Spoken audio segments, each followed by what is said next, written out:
El próximo Parlamento Europeo se encontrará con cuestiones candentes de primer nivel como la carestía y subida de precios generalizada, la presión del gasto armamentístico, la inmigración o las dificultades del Pacto Verde. The rising cost of living is going to be one of the big issues people care about when they go to the ballot in June.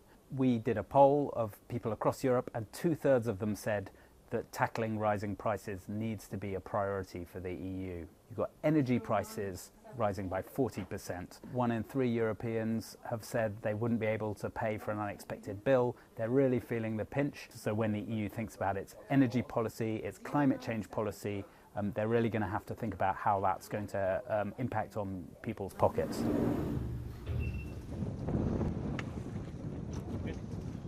Migration has been a massive topic for the past decade, ever since the Lampedusa tragedy of 2013. Now, we finally do have a migration pact. It took years to get to this starting point. It's perfectly imperfect. Nobody likes it. For the left, it's too right. For the right, it's too left. But it's a starting point. And of course, the next mandate will be very much occupied by looking into how member states transpose that into law and how it works then on the ground. We need migration. We need managed migration. Europe is getting very old, very fast. And many would point out to the Ukrainian case that we can very much manage asylum seekers, those who are in need of protection. Yeah.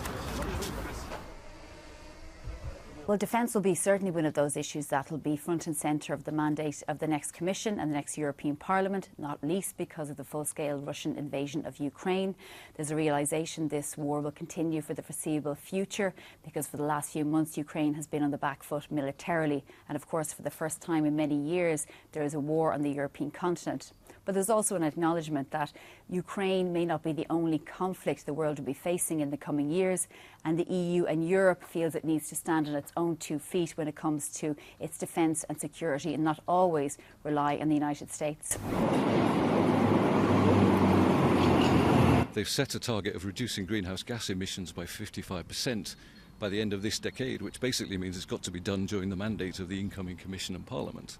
It's an enormous task, and it's going to be made even bigger when they adopt a new climate target. Going into the election, we have right-wing parties who are basically going on a platform of supporting the farmers, putting a halt to all this Green Deal. So, yes, the momentum is definitely there. Whether it continues after the election is another question.